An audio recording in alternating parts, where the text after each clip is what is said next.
Hello student, myself doctor Neeti Sharma, associate professor department of chemistry, government college Kota. हमने पहले CFT को discuss किया था पहले लेक्चर में, और आज हम डिस्कस करेंगे फैक्टर्स अफेक्टिंग CFSE। ऐसे कौन से फैक्टर्स हैं जो CFSE को प्रभावित करते हैं। CFSE पिछली बार हम आपको बहुत अच्छे से समझा चुके हैं, लेकिन आज फिर शॉर्ट में बता देती हूँ। CFSE होती क्या है? Crystal field splitting energy. जब डी ऑर्बिटल्स की स्प्लिटिंग होती है तो डी ऑर्बिटल जो है वो दो सेट्स में डिवाइड हो जाते हैं, EG और T2G। एक हायर एनर्जी लेवल EG और लोअर एनर्जी लेवल T2G। इन दोनों की एनर्जी डिफरेंस को कहते हैं CFSE। इसको डिनोट करते हैं हम डेल्टा के द्वारा। तो EG और T2G ऑर्बिटल्स की एनर्जी डिफरेंस को डेल्टा O के द्वारा डिनोट करते हैं ऑक्टाहेड्रल कॉम्प्लेक्स में। अगर टेट्राहेड्रल है तो हम क्या करेंगे? Delta T। Square planar complex में हम डिनोट करेंगे इसको डेल्टा SP के द्वारा। अब डी ऑर्बिटल्स की स्प्लिटिंग किस पर निर्भर करती है? मेटल आयन और लिगेंड की नज़दीकी। अगर मेटल आयन लिगेंड के ज़्यादा नज़दीक है तो उनके बीच में फोर्स ऑफ अट्रैक्शन अधिक होगा। फोर्स ऑफ अट्रैक्शन अधिक होगा तो लिगेंड क्या है? मेटल आयन के डी ऑर्बिटल्स को बहुत फोर्स से रिपेल करेंगे। इनके बीच में जब रिपल्शन अधिक होगा तो डेल्टा O का मान जो है वो अधिक होगा। अब हम बात करते हैं कि कॉम्प्लेक्स जो है वो मेटल आयन और लिगेंड से मिलकर बना होता है। इसलिए CFSE को प्रभावित करने वाले कारक भी कौन से होंगे? जो मेटल आयन और लिगेंड से संबंधित होंगे, जैसे मेटल आयन की नेचर, लिगेंड की नेचर। तो सबसे पहले हम क्या लेते हैं कि मेटल आयन की नेचर, और उसमें लेंगे हम charge on metal ion. Charge on metal ion मतलब oxidation state of metal ion. तो ऐसे कैटायन जिनकी ऑक्सीडेशन स्टेट जो है वो अधिक है, मतलब हायर ऑक्सीडेशन स्टेट है, तो उनके डेल्टा O के मान भी कैसे होंगे? ज़्यादा होगा। जिनकी मेटल आयन की ऑक्सीडेशन स्टेट लोअर है तो उनके डेल्टा O का मान भी कम होगा। और इसका कारण क्या है कि जब metal cation higher oxidation state में होता है तो वो इफ़ेक्टिवली लिगेंड को पोलराइज करता है। अब इसमें एग्जांपल्स ले सकते हैं। देखिए, इसमें मैंने कुछ एग्जांपल्स दिए हुए हैं। Hexa aqua iron second ion और hexa aqua iron third ion. तो पहले वाले में देखें तो आयरन किस में है? +2 ऑक्सीडेशन स्टेट में है, और दूसरे वाले में है +3 ऑक्सीडेशन स्टेट में। इस तरह से कोबाल्ट और क्रोमियम में भी देखिए आप +2 +3, और क्रोमियम में भी +2 और +3 में। जहाँ ऑक्सीडेशन स्टेट +2 है वहाँ डेल्टा O का जो मान है वो कितना है? 10,400 सेंटीमीटर इनवर्स। जहाँ ऑक्सीडेशन स्टेट +3 है वहाँ पर इसका जो मान है वो कितना है? 13,700 सेंटीमीटर इनवर्स। तो जहाँ ऑक्सीडेशन स्टेट ज़्यादा है वहाँ डेल्टा O का मान भी अधिक है, जहाँ कम है वहाँ डेल्टा O का मान कम है। नेक्स्ट पॉइंट लेते हैं हम। ऐसे मेटल कैटायन जिनके इलेक्ट्रॉनिक कॉन्फ़िगरेशन तो एक समान है लेकिन ऑक्सीडेशन स्टेट जो है वो डिफरेंट है। मेटल कैटायन भी डिफरेंट है और उनकी ऑक्सीडेशन स्टेट भी डिफरेंट है। तो आप इसमें ले लीजिए hexa aqua vanadium second ion और hexa aqua chromium third ion. तो ऊपर वाले में क्या है? वेनेडियम नाम से ही क्लियर है, वेनेडियम +2 में है और क्रोमियम +3 में, जबकि इनके इलेक्ट्रॉनिक कॉन्फ़िगरेशन सेम है, 3d3 4s0 3d3 4s0। लेकिन डेल्टा O का मान देखिए कि जहाँ हायर ऑक्सीडेशन स्टेट है वहाँ डेल्टा O का मान अधिक है, जहाँ लोअर ऑक्सीडेशन स्टेट है वहाँ डेल्टा O का मान कम है। वेनेडियम सेकेंड में कितना है? 12,400 सेंटीमीटर इनवर्स, जबकि क्रोमियम थर्ड में है 17,400 इनवर्स। अब नेक्स्ट लेते हैं हम number of D electrons. Number of D electrons कि देखिए, ऐसे मेटल कैटायन जिनकी ऑक्सीडेशन स्टेट तो समान है लेकिन उनके डी इलेक्ट्रॉन की संख्या अलग अलग है। तो जहाँ डी इलेक्ट्रॉन की संख्या अधिक है वहाँ पर डेल्टा O का मान कम है, जहाँ डी में इलेक्ट्रॉन की संख्या कम है वहाँ डेल्टा O का मान अधिक है। अब आप देखिए, hexa aqua cobalt second ion और हेक्सा एक्वा निकल सेकेंड। कोबाल्ट और निकल दोनों +2 में हैं। अगर इनके डी इलेक्ट्रॉन्स की संख्या पर ध्यान दें तो पहले वाले में कोबाल्ट में क्या है, 3D में 7 इलेक्ट्रॉन्स हैं, निकिल में 3D में 8 इलेक्ट्रॉन्स हैं। तो जहाँ इलेक्ट्रॉन ज़्यादा है वहाँ पर डेल्टा ओ का मान देखिए 8500 है, इलेक्ट्रॉन्स ज़्यादा है, डेल्टा ओ का मान कम है। जहाँ इलेक्ट्रॉन कम है वहाँ पर डेल्टा ओ का मान अधिक है। डी में 7 है तो यहाँ पर 9300 सेंटीमीटर इनवर्स है डेल्टा ओ का। नेक्स्ट हम लेते हैं प्रिंसिपल क्वांटम नंबर। तो principal quantum number of D orbitals of metal ion, कि अगर इनके एन, प्रिंसिपल क्वांटम नंबर से आप परिचित हैं, नंबर ऑफ शेल्स की संख्या अगर ज़्यादा है तो डेल्टा ओ का मान भी बढ़ जाता है।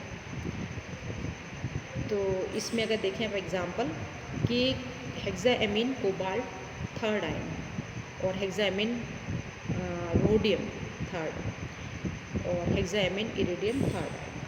तो देखिए इसमें अगर n का मान 3D से अगर हम 4D में जाते हैं या 4D से हम 5D में जाते हैं तो डेल्टा ओ के मान जो है वो इंक्रीज़ करते हैं। कितने इंक्रीज़ करते हैं? 30 to 50%। 3D6 में अगर है कोबाल्ट वाला देखिए आप केस, तो यहाँ पर है 23,000 सेंटीमीटर इनवर्स। वही 4D में जाने पर 34,000 सेंटीमीटर इनवर्स और 5D में जब जाते हैं तो 41,000 सेंटीमीटर इनवर्स हो जाता है। तो n का मान बढ़ने पर डेल्टा ओ का मान में भी वृद्धि होती है और ये वृद्धि लगभग 30 to 50% होती है। नेक्स्ट पॉइंट है स्ट्रेंथ ऑफ लिगेंड्स। ये बहुत ही इम्पॉर्टेंट पॉइंट है, स्ट्रेंथ ऑफ लिगेंड।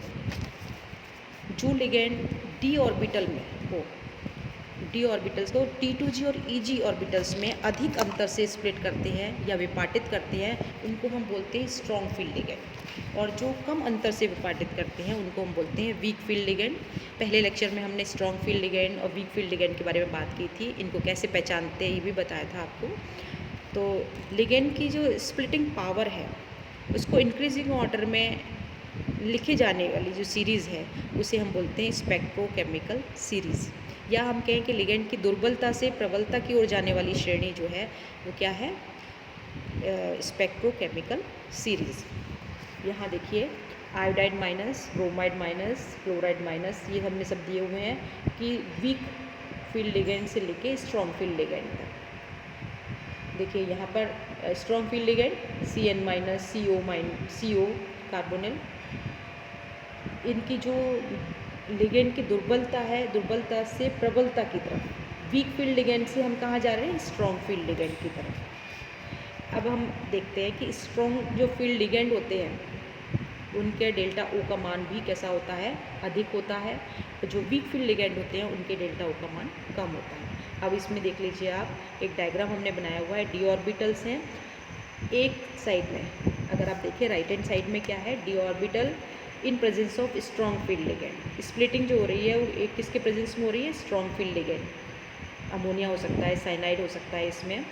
और जो लेफ्ट हैंड साइड में हो रही है splitting D orbitals in presence of weak field ligand. Water ले लीजिए वीक फील्ड लिगेंड में, तो यहाँ आप देखेंगे तो इनमें एनर्जी डिफरेंस जो है डेल्टा ओ का मान जो है वो अधिक है। डेल्टा ओ का मान अधिक है और पेयरिंग एनर्जी का मान जो है वो कम है।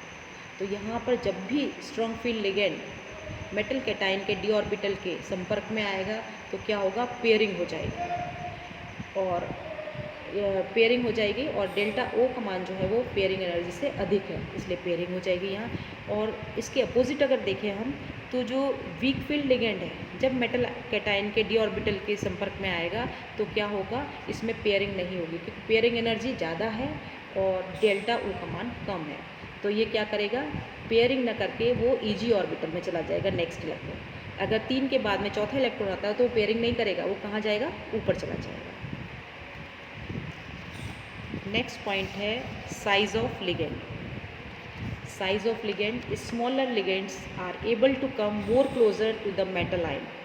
जो छोटे लिगेंड होते हैं जिनके लिगेंड का साइज़ छोटा होता है वो मेटल कैटायन के ज़्यादा नज़दीक होते हैं और उनके डेल्टा ओ के मान भी इसी तरह से हमने यहाँ दिए हुए हैं, fluoride, chloride, bromide, iodide. Halogens में आप देखें तो फ्लोराइड, देन क्लोराइड, ब्रोमाइड और आयोडाइड। फ्लोराइड सबसे छोटा है, वो सबसे आगे है, तो ऐसे डेल्टा ओ के मान भी इसी तरह से होंगे। नेक्स्ट पॉइंट है geometry of complex. Geometry of complex में क्या है कि अगर कॉम्प्लेक्स की ज्योमेट्री चेंज होती है तो उसकी डेल्टा की मान भी बदल जाते हैं। डेल्टा के जो मान है वो भी क्या होते हैं, वो चेंज होते हैं। फॉर एग्जांपल ऑक्टाहेड्रल कॉम्प्लेक्स है या टेट्राहेड्रल है, स्क्वायर प्लेनर है, तो इनके ऑर्डर भी इस तरह से चेंज होते हैं। सबसे ज़्यादा जो डेल्टा का मान है वो होता है स्क्वायर प्लेनर कॉम्प्लेक्सेस में, क्योंकि यहाँ पर स्प्लिटिंग सबसे ज़्यादा होती है। Then delta octahedral, then delta tetrahedral.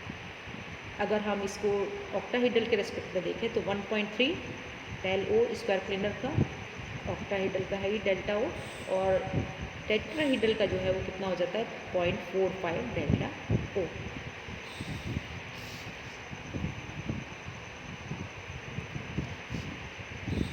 अब देखिए, this order is due to the following facts.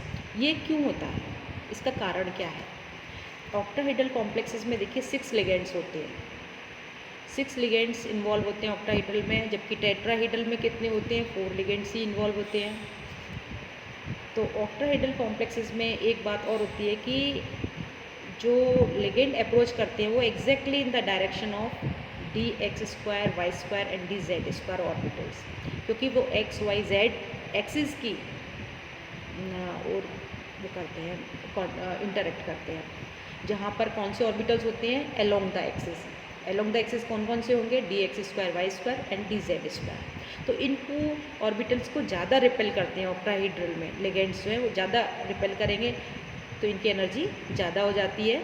और अगर हम टेट्राहेड्रल कॉम्प्लेक्सेस में देखें तो वो T2G ऑर्बिटल्स होते हैं वो अधिक नज़दीक होते हैं बजाय EG ऑर्बिटल्स के। तो T2G ऑर्बिटल्स जो हैं वो ज़्यादा इन्फ्लुएंस होते हैं, तो इनकी एनर्जी जो है वो कैसी हो जाती है, एनर्जी डिफरेंस कम हो जाता है। और स्क्वायर प्लेनर कॉम्प्लेक्सेस में degree of splitting is still larger in the case of square planar complex. Square planar complexes में स्प्लिटिंग सबसे अधिक होती है और डेल्टा का मान सबसे अधिक होता है। Thank you students.